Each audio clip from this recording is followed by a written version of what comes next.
When you were a little girl, how did you know that a boy liked you? When he was chasing you on the playground and teasing you about how fast you are running, or when he was teasing you about your new shoes. The root of sexism and objectification of women starts at an early age, from childhood. This is seen in the classroom when a girl's favorite color had to be pink and the boys were blue. It's on the playground when little girls played hopscotch because the boys didn't want them in their kickball game. These problems persist today in many other forms and places for women of older age.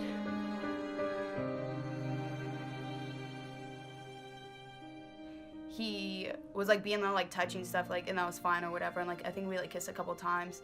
But he asked me to go back to his place that was by my dorm, and he said that his roommates were there or whatever, and that we were just gonna hang out and smoke.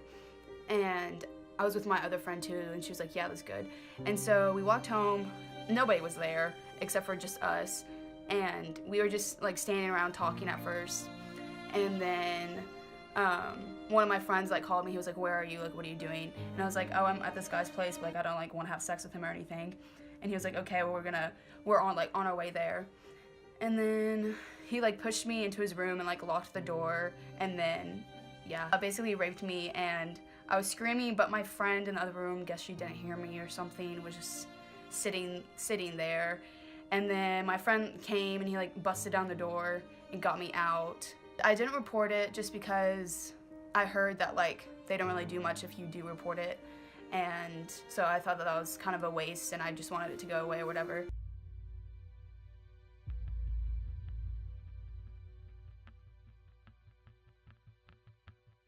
The next thing I remember, I was in a gurney in a hallway.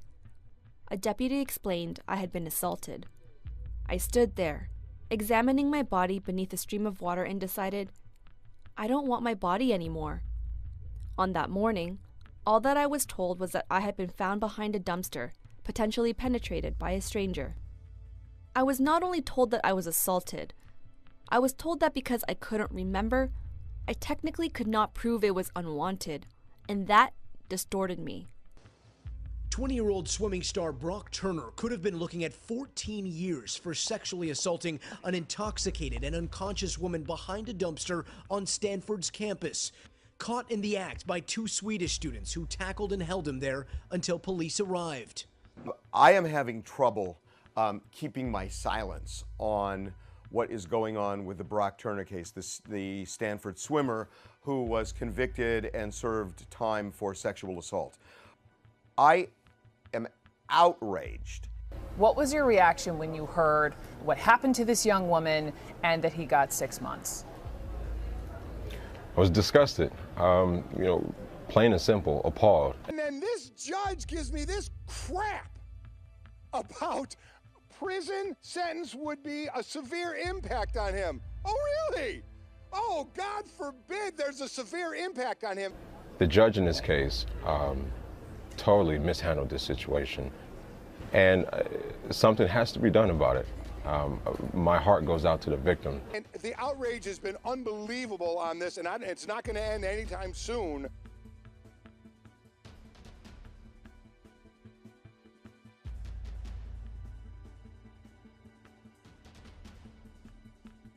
Do you feel like college students here on UK's campus are well aware of these issues?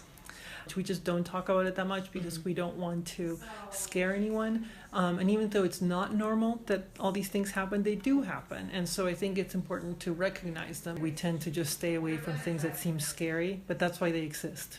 They exist because we don't talk about them, so we don't do enough about it. Well, then what do you think is the best approach then to try and broach the subject or try and raise awareness?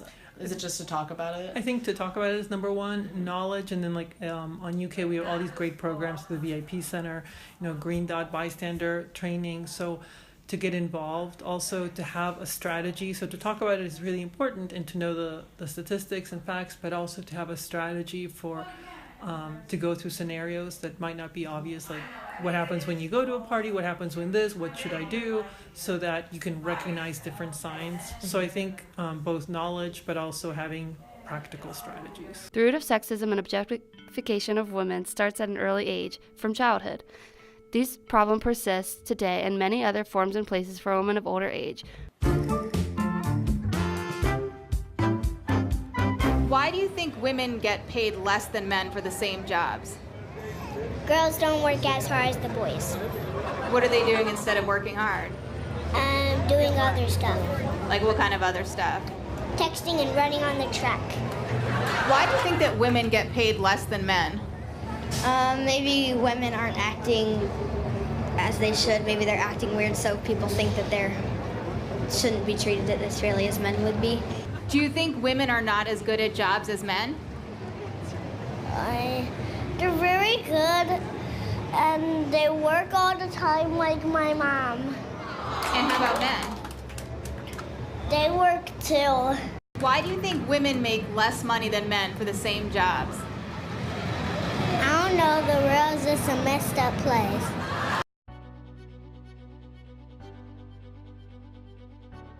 According to the complaint, that breaks down to between $3,600 and about $5,000 for women per game. For men, it ranges from just over $6,000 to as much as $17,000. And if they make the World Cup roster, female players receive 44% of what their male counterparts earn. The U.S. women's national hockey team is boycotting playing in the IIHF World Championship due to not being paid fair wages. The tournament will be held in Plymouth, Michigan, beginning on March 31st, and the women may decide to participate, but only if significant progress is made in compensation for players. The fact that the male team is fully supportive of the women's team has a major impact as to getting the issue resolved and spreading the influence to other males. This is not the only workplace where a woman's career and salary differs from men's for no apparent reason. A controversial issue that has recently been brought to attention is the career holds placed on women athletic trainers. As a woman, you are unable to move up in your career enough to become an athletic trainer for any professional male team. The reasoning behind it is they have found it to cause too many issues between the male players and the female trainer, issues as in sexual assault. So instead of teaching men to keep their hands to themselves and stay where they are wanted, they are hindering a woman's career to play it safe for the men. In most cases, when a working woman decides to have children, she is less likely to be considered for pay raises or promotions, and a lot of times may not even help keep her job. Where else, you may ask? Social media. People post pictures and videos and tweets and statuses every second. 78% of people have some sort of social media on their phones. This is where a majority of people are exposed to the sexist and objectified comments women face daily. Every day there is at least one derogatory article towards women, whether that be by slut-shaming, objectifying, or undermining who they are. What is the definition of a slut? Slut means a woman who has many casual sexual partners. So the interesting thing about this is that the definition specified that a slut has to be a woman. The word slut has become another word for woman and girl, and that's not okay. Rethink your words. This is very apparent on Instagram too. A man celebrity can post a picture without a shirt on and his swim trunks and receive positive comments with content ranging from the amazing music they create or love for other people or how good of a person he is. Then you look at a famous woman who has posted a picture in her swimsuit and receives objectifying comments with content ranging from their butt or their boobs or they're overweight or they're a slut because they posted a pic in a bikini. It's a double standard for women to men. Objectification is everywhere. Here, there, men and women. How do you fix it? There are groups made to help this issue and to spread awareness. One group is Body Image Support Group. Body Image Support Group is to help men and women build up the confidence they need for them to feel beautiful and comfortable in their own skin. The University of Kentucky has groups around campus such as Gender and Women's Studies and Feminist Alliance Group. University of Kentucky Feminist Alliance is looking for new members. The Feminist Alliance meetings will take place on Wednesdays at 7 in the afternoon in 219 in Whitehall Classroom Building. Everyone is welcome and encouraged to come share their views and ideas. This is important because women's rights movements never stop. They are constantly happening because there's not much change. We constantly have to fight for women's equality to this day. Women are going on marches, having a day without women, and other impacting things. On a day without women, women didn't show up to places such as their jobs to prove a point that the world depends on women. Therefore, women should be treated equally. Women's rights are the rights and entitlements claimed for women and girls worldwide. Some things have changed, but in general, women are not treated the same as men. It is time to acknowledge this and be aware of these issues before we can make a change because it's easy to ignore and we need to challenge the norm.